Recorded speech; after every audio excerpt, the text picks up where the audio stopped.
നമസ്കാരം. ചാരിറ്റബിൾ ട്രസ്റ്റുകൾ അഥവാ മതസ്ഥാപനങ്ങൾ income tax exemption ലഭിക്കാൻ 12 വേരിയേഷൻസ് എടുക്കേണ്ടിയിരുന്നു. അന്ന് പല ആൾക്കാർക്കും ഇതിനെപ്പറ്റി റിന്യൂ ചെയ്യണം എന്നുള്ളതിനെപ്പറ്റി അറിവില്ലാത്ത ആൾക്കാരുണ്ടായിരുന്നു. അങ്ങനെ പല പല കേസുകളിൽ ഇവർക്ക് ആ ചാരിറ്റബിൾ എക്സംഷൻ തന്നെ റദ്ദാക്കപ്പെട്ടു.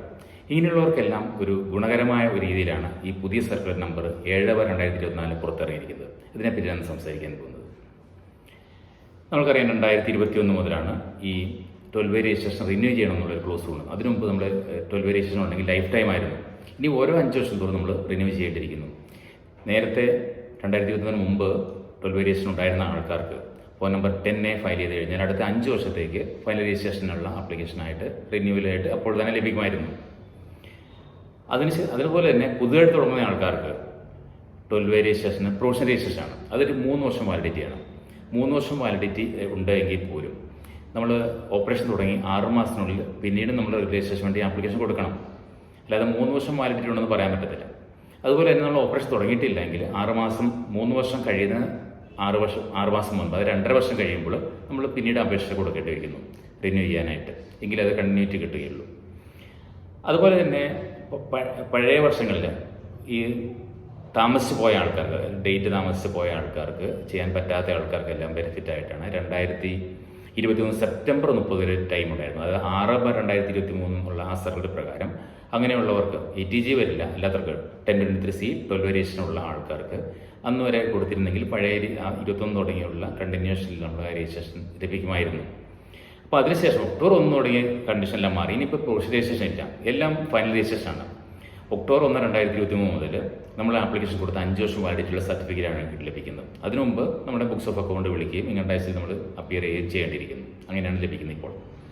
അപ്പോൾ അന്ന് പലർക്കും ഇങ്ങനെ കൊടുക്കാൻ താമസിച്ച് പോയ ആൾക്കാർക്ക്, അത് പലർക്കും 5 വർഷം 3 വർഷം പ്രൊഫഷണലുകാരാണ് മെയിനായിട്ട് പറയുന്നത്. ഇപ്പോൾ 3 വർഷം ഉണ്ടല്ലോ എന്ന് കരുതിയിരുന്നു.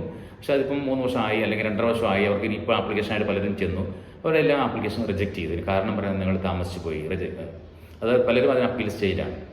ഇനിയിപ്പോൾ നമ്മൾക്കാണെങ്കിൽ ഈ അപ്പീലെല്ലാം നമ്മൾ തിരിച്ച് വിഡ്രോ ചെയ്തിട്ട് ഈ പുതിയ ആപ്ലിക്കേഷൻ കൊടുത്തു കഴിഞ്ഞാൽ അവർക്കെല്ലാം ലഭിക്കുന്നതാണ്. ഈ ഡേറ്റിൻ്റെ പ്രശ്നം മാത്രമാണെങ്കിൽ, ഈ റിജക്റ്റ് ചെയ്യാനുള്ള കാരണം ഡേറ്റ് താമസിച്ചുകൊണ്ട് മാത്രമാണെങ്കിൽ ഈ പുതിയ ആപ്ലിക്കേഷൻ ഈ സർക്കുലർ പ്രത്യേകം പറയുന്നുണ്ട് ഇത് പ്രകാരമുള്ള. പിന്നെ പലർക്കും ഈ സബ് ക്ലോസുകൾ മാറിപ്പോയി. നമ്മൾ 10A ആപ്ലിക്കേഷൻ കൊടുത്തപ്പോൾ പ്രൊവിഷണൽ കൊടുത്തിട്ട് റെഗുലർ കൊടുക്കേണ്ട പ്രൊവിഷണൽ അങ്ങോട്ട് ഇവിടെ മാറിപ്പോയി.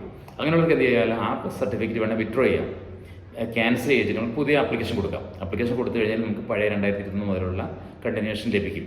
അതുകൊണ്ട് എല്ലാവർക്കും വളരെ ഗുണകരമായ രീതിയിലാണ് ഇപ്പോൾ വന്നിരിക്കുന്നത്. പലർക്കും ഓൾ ഇന്ത്യ ബേസിൽ നോക്കി കഴിഞ്ഞാൽ ഒത്തിരി ആൾക്കാർക്ക്, ട്രസ്റ്റുകൾക്കും സ്ഥാപനങ്ങൾക്കും ഈ വളരെ ബുദ്ധിമുട്ടുകൾ വരികയും അവരുടെ ചാരിറ്റബിൾ എക്സംഷൻ തന്നെ പോവുകയും അവർക്ക് ടാക്സ് അടയ്ക്കണം എന്നുള്ള നോട്ടീസ് വരികയും ഇങ്ങനെയെല്ലാം ചെയ്ത് ഒത്തിരി പ്രശ്നങ്ങൾ ഉള്ളതുകൊണ്ടാണ്, അത് ഗവൺമെൻറ്റിൻ്റെ ശ്രദ്ധയിൽപ്പെട്ടതിന് ശേഷമാണ് ഈ പുതിയ നോട്ടിഫിക്കേഷൻ വന്നിരിക്കുന്നത്. അതുകൊണ്ട് ഇങ്ങനെ ആരെങ്കിലും എടുക്കാനുണ്ട് എങ്കിൽ, നിങ്ങൾ ശ്രദ്ധയിൽപ്പെട്ടിട്ടുണ്ടെങ്കിൽ അവരുടെ പ്രത്യേകം പറയുക.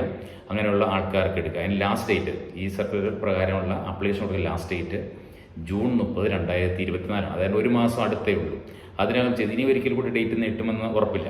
അതിൽ പലതവണ ഡേറ്റുകൾ നീട്ടിയാണ് ഇതിലേക്ക് എത്തിയിരിക്കുന്നത്. അതുകൊണ്ട് പ്രത്യേകം ശ്രദ്ധിക്കുക എല്ലാ ചാരിറ്റബിളുകാരും. അതുപോലെ നിങ്ങൾ ഡൊണേഷൻ കൊടുക്കുന്ന ചാരിറ്റബിളുകാരോട് ചോദിക്കുക, നിങ്ങൾ ഉണ്ടോ, രജിസ്റ്റർ എടുത്തിട്ടുണ്ടോ എന്ന്. അവർക്കും അല്ലെങ്കിൽ അറിയില്ലായിരിക്കും. പലർക്കും എന്താണെന്ന് വെച്ചാൽ നിയമപരമായ അറിവില്ലാത്തതുകൊണ്ടാണ് പലരും ഇങ്ങനെ പറ്റുന്നത്. നിർബന്ധം മനഃപൂർവ്വം ചെയ്യാത്തതല്ല.